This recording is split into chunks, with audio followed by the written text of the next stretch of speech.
বন্ধুরা, আজকের ভিডিওতে আমি আপনাদেরকে দেখাবো পেট্রোল, জল এবং ইঞ্জিন অয়েল এবং গোবর দিয়ে গ্যাস তৈরি করে আমি আপনাদেরকে জ্বালিয়ে দেখাবো। তাই এই ভিডিওটি স্কিপ না করে প্রথম থেকে শেষ পর্যন্ত দেখুন। তাহলে ভিডিওতে আসা যাক।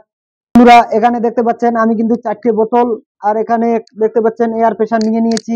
তো এখানে দেখতে পাচ্ছেন এই বোতলটার মধ্যে কিন্তু পেট্রোল রয়েছে, আর এটার মধ্যে কিন্তু জল রয়েছে, আর এটার মধ্যে কিন্তু গোবর রয়েছে, আর এটার মধ্যে ইঞ্জিন অয়েল পোড়া মোবিল রয়েছে। তো এই পোড়া মোবিল দিয়ে আমি আপনাদেরকে জ্বালিয়ে দেখাবো। তাহলে এখানে দেখতে পাচ্ছেন আপনাদের কিন্তু 5টা পাইপ নিতে হবে। নিয়ে এইভাবে ভালো করে সেটিং করে এখানে দেখতে পাচ্ছেন এই গ্লু গান আঠা দিয়ে এটাকে ভালো করে ফিক্স করে দেবেন, না হলে কিন্তু এখান থেকে গ্যাস বাইর হয়ে যাবে। তো এটা কিভাবে আপনারা এটা সেটিং করবেন তাহলে দেখুন। তো এয়ার প্রেসারের যে প্রথম পাইপটি রয়েছে, এই এয়ার প্রেসারের প্রথম পাইপটি একদম এই পেট্রোলের একদম নিচে আসবে। আর এখানে দেখতে পাচ্ছেন এই 2 নাম্বার পাইপটি যে রয়েছে, তো এটা এতটুক পর্যন্ত এখান থেকে একদম জলের নিচে যাবে। আর এখানে এই 3 নাম্বার যে পাইপটি রয়েছে, তো এটা একদম এর নিচে আসবে।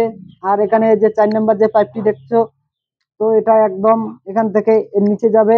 আর এটা এখান থেকে, তো আমি এটা আপনাদেরকে এবার জ্বালিয়ে দেখাবো। এটা জ্বালিয়ে দেখার আগে আপনাদেরকে এখানে দেখতে পাচ্ছেন এই এয়ার প্রেসার, এই এয়ার প্রেসার কিন্তু আপনারা এই কারেন্টের এখান থেকে, আমি কিন্তু এবার এই এয়ার প্রেসারটা চালু করে দেব। তো দেখতে পাচ্ছেন এখান থেকে কিন্তু একটা গ্যাস করতেছে। তো এবারে আমরা এটা জ্বালিয়ে দেখবো। আমি এটা লাইটের দিয়ে জ্বালাবো।